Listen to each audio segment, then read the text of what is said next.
นี่คือที่หนึ่งเนาะวัดศรีประดูอลังการงานสร้างดี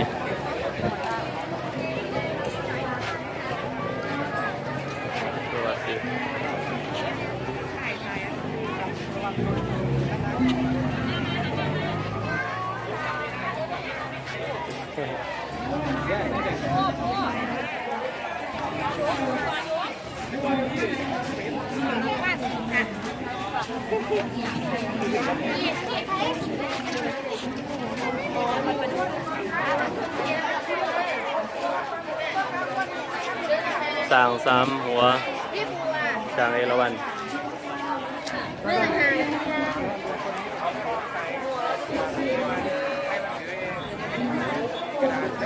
รับได้เลยนะคะ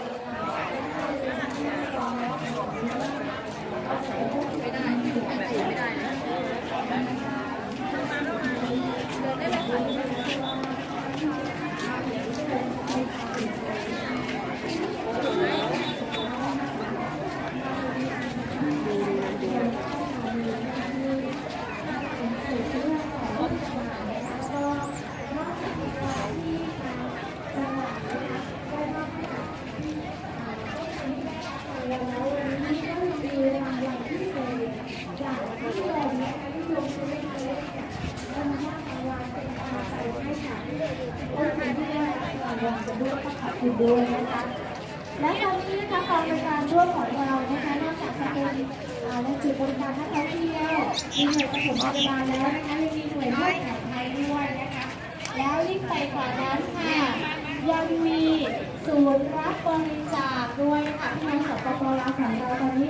กำลังเดือดร้อนอย่างหนักเลยนะคะรวมถึงพี่น้องในอุบลของเราเนี่ยที่อยู่ติดฝั่งโขงเนี่ยก็เตรียมขนของแล้วก็เฝ้าระวังกันแล้วนะคะเนื่องจากว่า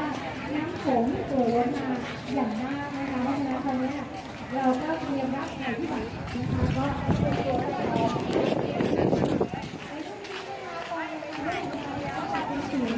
าไม่ทันแล้วคนละที่ถือว่าเป็น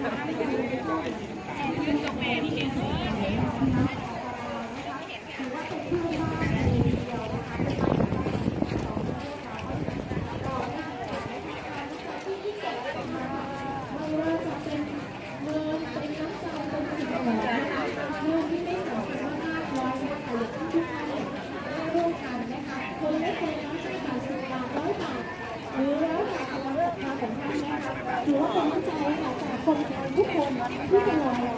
รวมทั้งที่มาขอสปอยเราจะขอที่ขอของเดือนที่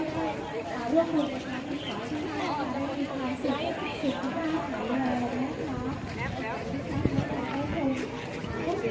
แก้วน้ำไหมเอากระเป๋า